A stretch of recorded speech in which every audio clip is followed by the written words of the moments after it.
Hey guys, and welcome to a brand new video here on FPL Now, your #1 source for tips, tricks, and everything you need to know for Fantasy Premier League football. Today we're going to be going over my final thoughts for Game Week 15, so if you're excited for the video, as always, make sure to hit that like button down below. Let's try and hit 35 likes. Leave a comment, what transfers are you making ahead of tomorrow morning's deadline? Subscribe if you're brand new. With all of that out of the way, let's get into the video. So, starting things off, this is my final team ahead of the Game Week 15 deadline. I've already made my transfers. We've had all the press conferences, so I feel okay doing it. I feel fine doing it. Again, there probably will be price rises tonight. Like I could see Cancelo going up. I could see Gallagher going down, potentially. Dennis might go up again. There are probably going to be more price rises, basically. But yeah, I'm actually playing 5 at the back this week, which I don't think I've ever done in my FPL career, which is very, very interesting. I'm a little bit worried about this game. We could either go really, really well or really, really badly, because, you know, if West Ham score, it's really, really bad. That basically means Rudiger and James probably aren't going to return unless James does score, because James has been given the green light in Tuchel's press conference. He said like the only players that are out like Kovacic and Chilwell and a couple of other players, but the main thing is James is back. He missed midweek as well, so he's definitely going to play at the weekend. Well, you'd like to think so.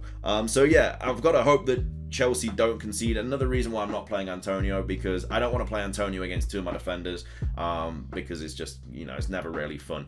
So yeah, Sanchez in goal away at Southampton. I'm playing Livramento, who are playing Brighton. I'd really love a 0-0 there. That would be perfect.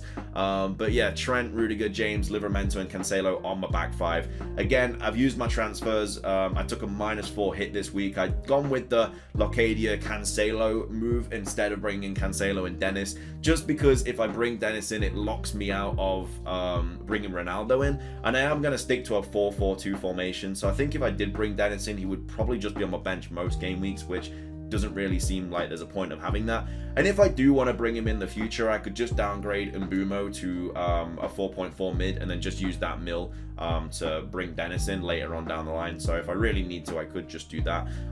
So yeah, I could easily move to a 4-3-3 in the future, because I will be getting rid of Rafinha next week for Smith Rowe, and then I'll be getting rid of Vardy the next week after that for Ronaldo, and then I either decide to get rid of Mbumo for Gallagher, or I could get Dennis in for Locadia or something like that. We'll have to wait and see. But yeah, Sanchez, Trent, Rudiger, James, Livramento, Cancelo on back line, Mbumo, Rafinha, Salah, Jota on my midfield, and then Vardy up front. Vardy, I feel like might miss the game, just seeing as he played midweek and he played at the weekend, so he could easily miss the trip to Aston Villa, which, if that does happen, Antonio will probably come off my bench, and if he doesn't play for whatever reason, then I guess I've got Sissoko coming off the bench at home to Man City. The only thing now is I only have 2 bench options, really. Like, Locadia's never going to play. I think he's come on once during the season. He's played for like 22 minutes.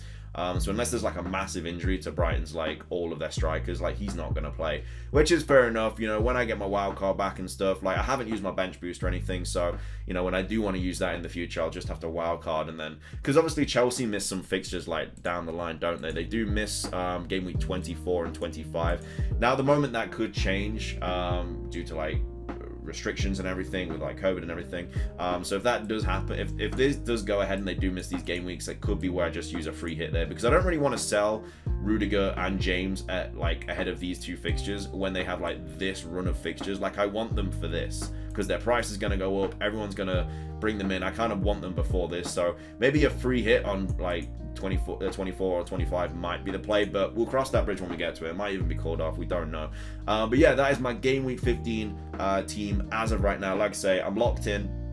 No transfers left. Had all the press conferences, so yeah, I'm happy with my team. So let's go over captaincy options and just my final thoughts of this game week. So for your captaincy options, of course, a lot of people are going to be going Mo Salah again, but I think there are a couple of options this week. You could go with a City play. You could go Cancelo if you really wanted to. They should be keeping a clean sheet against Watford, and if they do, I mean, that's 4 points in the bag right there. If you captain them, that's 8, and then Cancelo hopefully will get some sort of return in that game, which, you know, it could be a really, really good captain option. But you could also bring in Bernardo. I mean, everyone's back now for City. Like, the only player that's injured, I don't even know who's injured. So I think literally the only, like, all the players are back. So you got like Foden back, Grealish back, De Bruyne back. Like, all these players are going to be back in contention. So maybe Bernardo doesn't even play at the weekend because he played midweek, and all these players are back now. So maybe they play. But Cancelo is a player that, you know, they he's always gonna he's just nailed at this point.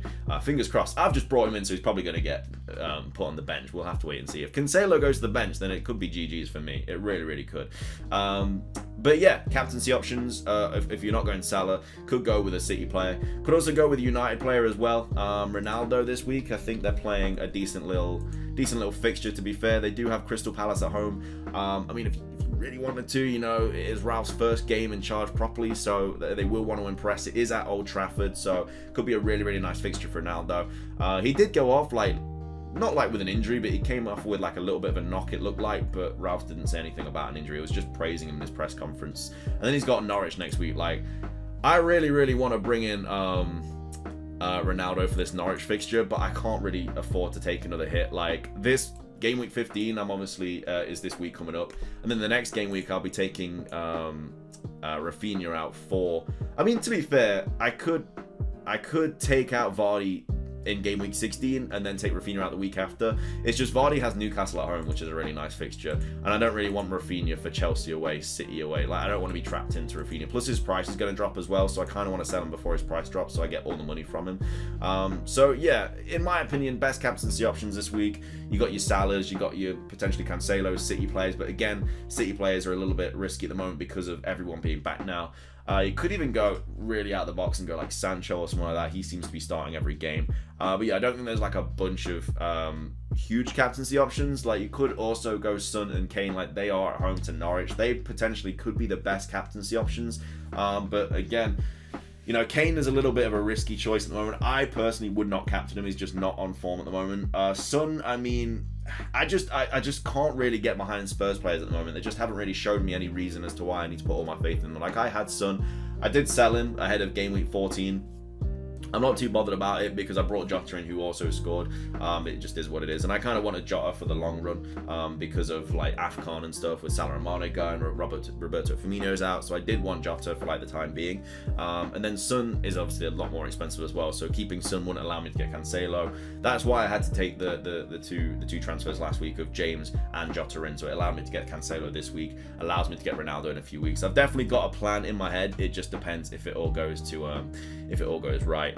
So like I say, with future transfers, what I'll be doing is next week Rafinha will be out, and I'll be bringing in Smith Rowe next week, which will give me even more money. So game week 16, I'll be rocking 2.3 mil in the bank, and I'll be playing these four, and then Vardy and Antonio. And then the week after that, I'll be taking out Vardy, and I'll be bringing in Ronaldo. Where he has, like, of course, like a ridiculous good run of games. That still gives me 0.6 mil in the bank. And then the week after that, so obviously I'll be playing 4-4-2 there. And then that's like Mbeumo's last decent fixture. I mean, he has United at home, game week 17, which is when I want to get rid of him. But then obviously Southampton away as well. So this week, what I could potentially do is in game week 17, I mean, Crystal Palace away, I could play Livramento again and go for a back five, sell Mbeumo in game week 17, and then game week 18 bring in Dennis. Dennis has, I mean, Crystal Palace, but I kind of miss the decent fixtures though for Dennis if I do that. Like, yeah, he has Crystal Palace, but then Wolves, West Ham, Tottenham, then he does have Newcastle and Norwich. I don't know if I really want to jump on board the Dennis train, to be fair. I feel like if I just get rid of Mbeumo instead and bring in someone like Gallagher, who is 6.2 at the moment, so I am 0.1 off, but I feel like Gallagher, he may drop in price. A lot of people are selling him at the moment, and if I don't go for Gallagher, like I say in my video that I made earlier, I could go for someone like Ben Rama ahead of the these West Ham fixtures, because game week 17, yeah, it'll be Arsenal, but then I'll have Ben Rama and Antonio for Norwich at home, Southampton at home, then Watford away. So yeah, I mean, that is something else I could do. Maybe 2 West Ham players is the kind of vibe. At the moment, though, he's not really playing like the full 90. Like, he's 75 there, 58 there, 70 there. Like, he's not really playing as much, so maybe a different West Ham. Like, how much is Bowen right now? I don't know how much Bowen is. Bowen's 6.4, which is a little bit more than I actually have. That's 0.3 more, so I don't think I'll be able to bring Bowen in at all. And he's kind of playing. I mean, it's interesting. I'll have to see who's like playing a lot more over the next few weeks, because I also kind of want to bring in Johnson as well. So if I did keep Mbeumo, and then I just get rid of Livramento and bring in Johnson, who seems to be nailed right now. and then I'll have 0.9 in the bank, which would allow me to go to a Gallagher if I really wanted to. So yeah, there's a lot of things I'm still kind of thinking about, but yeah, that's my final thoughts for Game Week 15. Best of luck to everybody. It's been insane, like, turnaround of game weeks and everything. It's been kind of crazy, so hopefully we do all have a good Game Week 15 as well. I hope you enjoyed the video though. If you did, drop a like down below, leave a comment, subscribe, all that good stuff, and until next time, peace.